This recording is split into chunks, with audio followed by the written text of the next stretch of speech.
kNifities. I'm so sorry. I took a minute and then I'm not sure what I did, but I couldn't make the video keep going. So here's part two. I have taken a second and just taken a minute.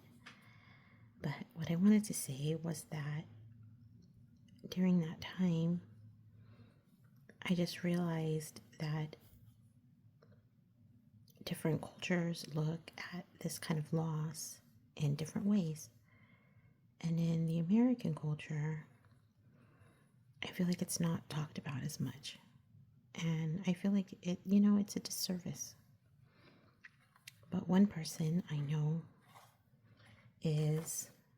that had a loss was my own dear grandmother. And then many of you know, I think I've mentioned, but I'm an adoptee. And I grew up and if you don't know what I look like, you can go scroll back to when I was on that book review, then you can see a picture. But I grew up in an American family, which is why I'm here.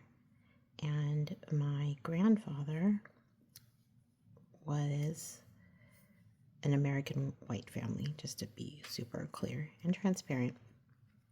My grandfather was from Minnesota, and he had a big family, like 8 or 9. I can't remember exactly if it was 8 or 9, but 8 or 9 kids. And they lived on a farm and they were poor. And back then, and I want to say like the 1920s, things weren't doing that great. They were having like the Dust Bowl and, so one way to kind of escape poverty was to join the military. And he joined the army. And, it was more common. Here in the US, we don't have like mandatory conscription. So you don't have to do military service if you don't want to. It's voluntary. But if you're poor, it's kind of your only way out sometimes. And I think that that's why people who have money and who are in power don't value the lives of people who are in the military. And it's part of the reason why, you might think that losses are inevitable and not care about that. And that to me breaks my heart because I am from a military family and each one of those losses is heavy in my heart. And then also, even if you survive, there are consequences as well. And that's hard as well. At any rate, let's not get on that. But my grandfather joined the army and he was stationed in Texas. And he was stationed in it's a bigger city now because there is a university. And then there is also a famous designer called Magnolia Bakery, Magnolia Farms or whatever. And she was, she's famous and she has a famous location. And so Waco, Texas is bigger now. But back, even when I was a kid, it was a small town. And there was the university, but it wasn't as big. And they had like the Dr. Pepper factory, and that was like it. And, it wasn't a lot around, but my grandfather was stationed there and he had to rent a room in a boarding house. And that's kind of like a hotel, but for less affluent people. And I think that they gave you like food, they'd give you meals too. And maybe they would wash your clothes. Like it was more like living in someone's house, but paying for it.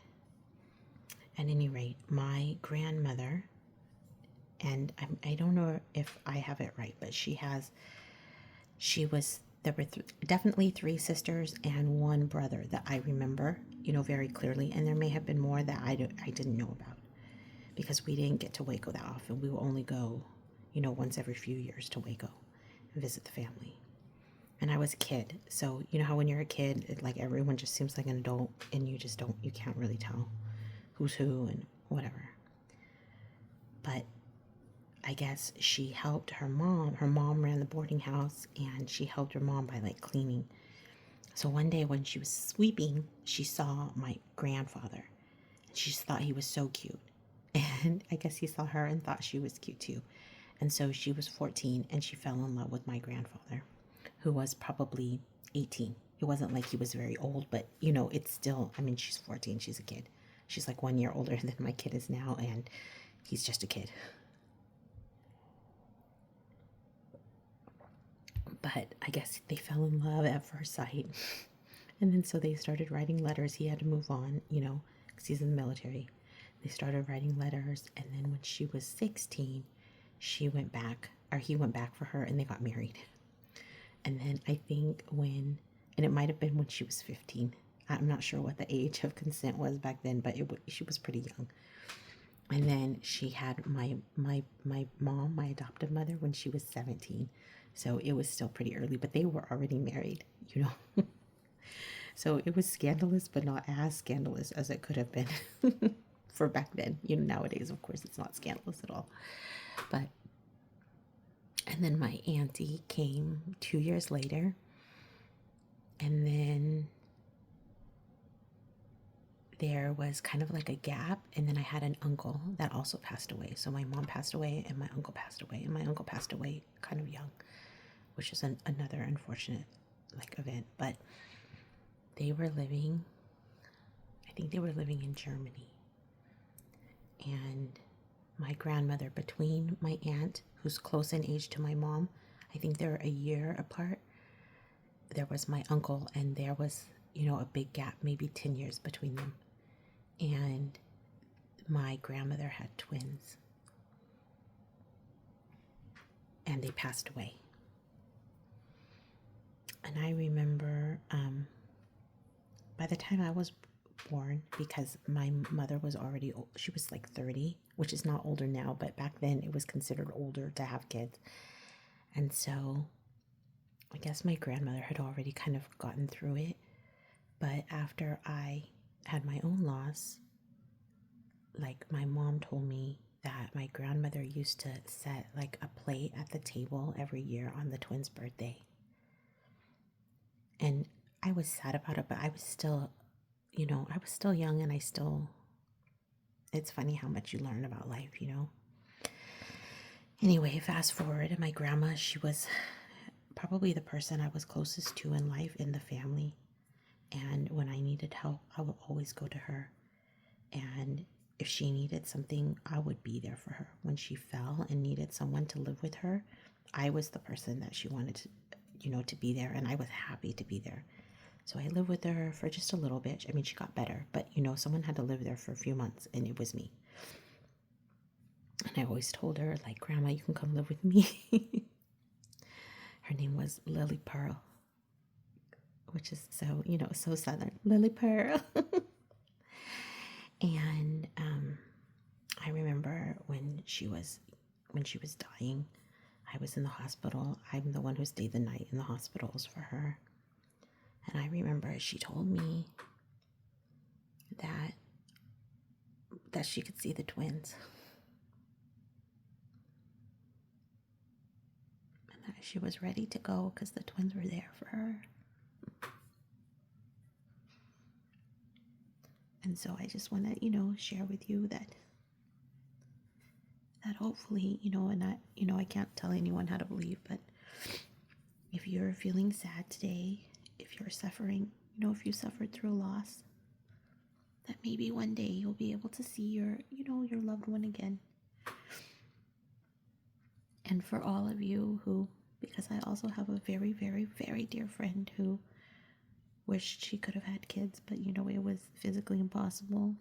And I know that she's sad too. So I wish all of you, you know, a happy Mother's Day. One of the ladies at my work, she also can't have kids, but she wanted them so bad. But she loves on our students, and absolutely she's a mother too. And so anyone who gives the love of a mom, all of you deserve Mother's Day today. So happy Mother's Day for all you future moms, for all the moms who've, you know, had losses. for all the moms, the current moms, for all of you. You all deserve to enjoy and to treat yourself on Mother's Day. And hopefully next time I see you, I will be on purple. Oh, it's called lilac. Next time I see you, I'll be on lilac. And I hope you all have a lovely, beautiful Mother's Day. Ciao.